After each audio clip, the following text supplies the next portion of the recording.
മണ്ണാറശാല ആയില്ലയോ. അപ്പോൾ അവിടെ പോകുമ്പോഴത്തെ വിഷമം തീർക്കാൻ വേണ്ടി നേരെ ഓച്ചിറ അമ്പലത്തോട്ട് പോവാണ്. രാവിലെ റെഡിയായി നേരെ ബസ് സ്റ്റോപ്പിലോട്ട് പോകണ്ട, അനിയത്തി അവിടെ വന്ന് നിൽക്കാമെന്ന് പറഞ്ഞു. അങ്ങനെ ഞങ്ങൾ ചെന്നിരുന്ന സമയത്ത് ബസ്സൊന്നും കിട്ടില്ല കേട്ടോ.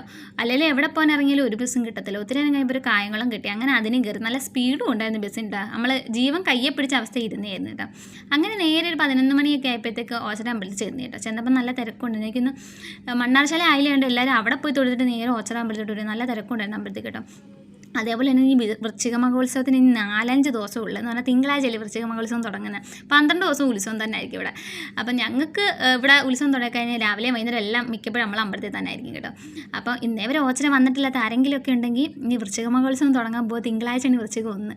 അപ്പോൾ അന്ന് തൊട്ട് ഇവിടുത്തെ ഉത്സവം തുടങ്ങുവാണ്. അപ്പോൾ എല്ലാവരും നേരെ ഇങ്ങോട്ട് വന്നു കേട്ടോ. അതേപോലെ തന്നെ നമ്മൾ ഉച്ച സമയം ഒരു 11 മണിയൊക്കെ ആയി വന്നുകൊണ്ട് കഞ്ഞി കഴിഞ്ഞിട്ടുണ്ടായിരുന്നു കേട്ടോ. പിന്നെ ചോറിൻ്റെ ക്യൂ നല്ലോണം ഉണ്ടായിരുന്നു. അതുകൊണ്ട് ഞങ്ങൾ ചോറിൻ്റെ ക്യൂവിനും ഭയങ്കര ക്യൂ ഉണ്ട്. ഞങ്ങൾ കയറി കഴിക്കാൻ നിന്നില്ല കേട്ടോ.